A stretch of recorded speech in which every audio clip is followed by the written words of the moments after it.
Hello and welcome. Today I'm going to be showing you how to make Korean fried chicken. To our lovely drumettes, we're going to add some black pepper, and I'm using Korean fine pepper. If you'll be using coarse pepper, just a regular black pepper, make sure to use 1 teaspoon, and we're also going to be adding some salt. What's at the bottom of the tray? The bottom I have lined with paper towels so that whatever juiciness comes out of our chicken can just be absorbed into that paper towel. Because you want your chicken to be dry? Yes, you want it nicely seasoned, but we also want it nice and dry. We are going to be patting this down to remove the moisture. So just take your time mixing your drumettes with the seasonings we've added. And once you've done that, you're going to set this to the side for 10 to 15 minutes. We just want all our salt and pepper to absorb to our chicken. And while we're doing that, we're going to get started on our sauce. Before we go over all the ingredients that we're going to need for our magical Korean fried chicken sauce, I want to share the gochujang paste that I usually choose because it's mild in flavor and you can adjust the spice to whatever you like. My recommendations for those of you that like to gauge your own spiciness: make sure you look at the levels of spice when you see a container like this. Usually the containers that I find in a big plastic tub are the ones where I can manage the spice. So I decide how spicy I want this paste.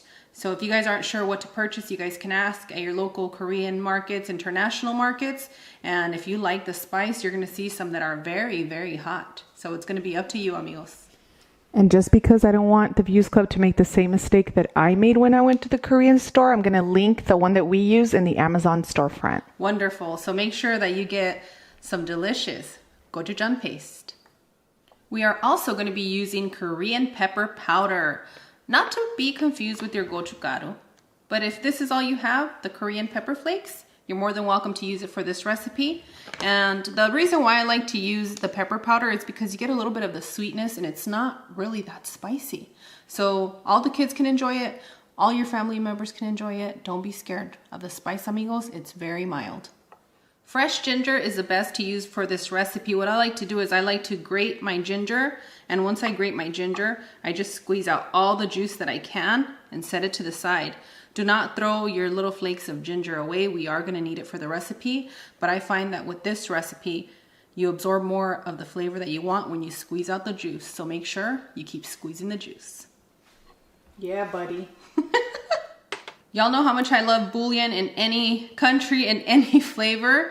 This is amazing seasoning. For those of you that like bouillons, you can use sugogi dashida. I'm using the beef flavor, and honestly, friends, if you guys can spare the extra bucks, make sure to buy this and keep it in your pantry if you love Korean food, because it really does enhance the flavor, and I highly recommend it. Corn syrup, sugar, ketchup, oil, soy sauce, vinegar, and minced garlic. For your syrup, amigos, you can use corn syrup, rice syrup. Stay away from maple, stay away from agave. It's just going to change the flavor drastically, and we want to keep this pretty close to authentic, as much as we can. Peanuts are optional, but I highly recommend it if you're not allergic. In your bowl, you want to add your vinegar, some soy sauce, ginger juice, corn syrup. Pour that syrup on me. Ooh. Gochujang paste, ketchup, sugar, red pepper powder, sugogi dashida, or your choice of salt. Make sure to combine all your ingredients, and look at how beautiful, shiny, and glossy this sauce is. Ooh. To coat our chicken, we're gonna need some potato starch. You're gonna say, Steph, can I use cornstarch? You sure can, but the potato starch is what you wanna use. Rice flour, all-purpose flour, sugogi dashida, or you can use salt. Mix all your ingredients, and when it comes to chicken, it's always best to put it in a bag. Before we start shaking things up, go ahead and take your pieces of chicken and place them on a paper towel just so that we can get these nice and dry, okay? Once you line your beautiful chicken up, go ahead and pat so that they're nice and dry, okay? Hello to all the Pats on our channel. Leave us a comment if your name is Pat, Patrick, or Patricia. Once you pat dry your chicken, go ahead and place your chicken in the bag. I do about 6 to 8 pieces at a time, and then we shake it up. This is the kind of bag I'm trying to secure. So happy to be here today. You're all smiling since I told you what we're making. I never skip a beat. I'm landing on my feet. And that's what people say. You're gonna shake it up, shake it up, shake it up, shake it up. Once you're done shaking, go ahead and shake your chicken a little bit and place it on your rack. Just like that. Place your pan on a medium-low heat and add your oil. Allow your oil to heat up for about 15 seconds, then you want to add your garlic, your ginger. You want to continue to cook for about 30 to 45 seconds. Make sure to stir frequently. You do not want to burn your ginger or your garlic. And next you want to add your sauce. Combine all your ingredients and continue to cook for a minute to a minute and a half. We just want to warm up our sauce and combine it into the infused oil that has that delicious garlic and ginger flavor. Ooh, ooh, ooh, amigos. And now you just want to set it to the side.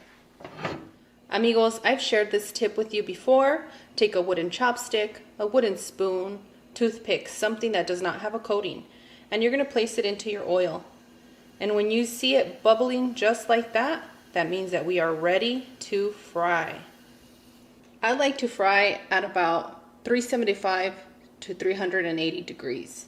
Why? Because once we add our chicken, it's going to change the temperature in our oil.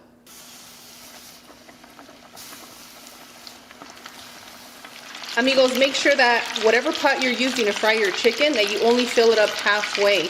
You do not want your oil to overflow and cause a mess, cause a fire, nothing like that. Be safe and make sure to only add a few pieces at a time. We are going to be doing a double fry method, and we're going to continue to fry these drumettes for another 7 minutes. After 7 to 8 minutes, you want to take out your chicken. What we're going to do next is we're going to heat up our oil, because if you look at our temperature right now, we're probably at about 300 degrees. Let me see. Prove me wrong, everybody. Prove me wrong here. Oh, temperature is rising. Well, it's rising, so we're at about 300 degrees. We want to make sure to bring this heat back up to about 380 degrees, because, you know, once you add the chicken, it's just going to cool it, and we don't want to boil chicken. We don't want to boil fry. We want to fry our chicken. So hang tight. That should only take you about 3 minutes on a medium-high heat to bring your oil back to the proper temperature. We're getting ready to fry these one more time, and this time we are going to fry them for 5 to 7 minutes. Make sure that your oil is nice and hot, and remember, we don't want to boil fry, we want to fry our chicken. It's been 5 minutes. I'm going to start taking our fried chicken out.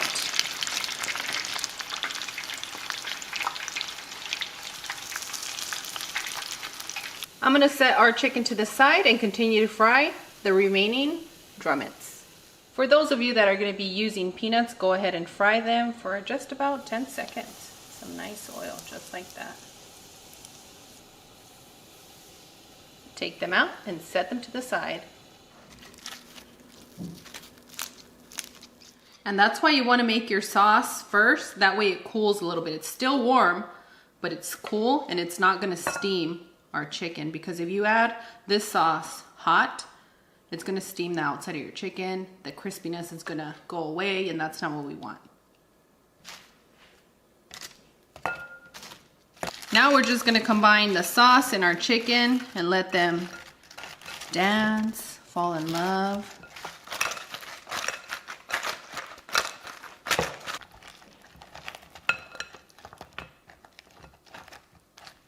And boom, done, amigos. We are ready to serve.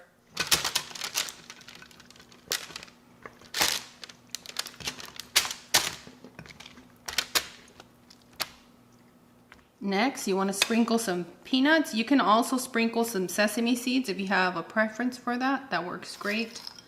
And just let it fall and stick where they want. And some sliced green onions. You can use scallions or some buchu. You guys have that handy, which I do. I don't know why I didn't use that. And boom, done, amigos. Who's ready for a taste? You ready for a taste? Yeah. Okay. Hello, viewers.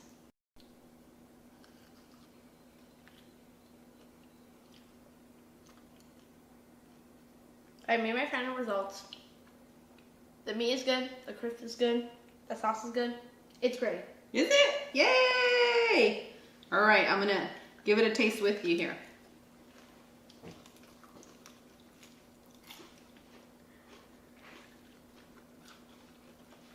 That's extra crispy, amigos. You think that's crispy? Yeah. We can hear the crunch all the way over here. You know what could make this better? The side of kimchi. Let's go get it. Yeah. We'll say bye to our friends. Oops. Bye, amigos. Bye. Let us know in the comments if you make the chicken, try it, and if you love it. Or if you like the peanuts or the sauce. Yeah, the peanuts and the sauce. Let us know. And we'll see you on the next one. Bye. Bye. Adios.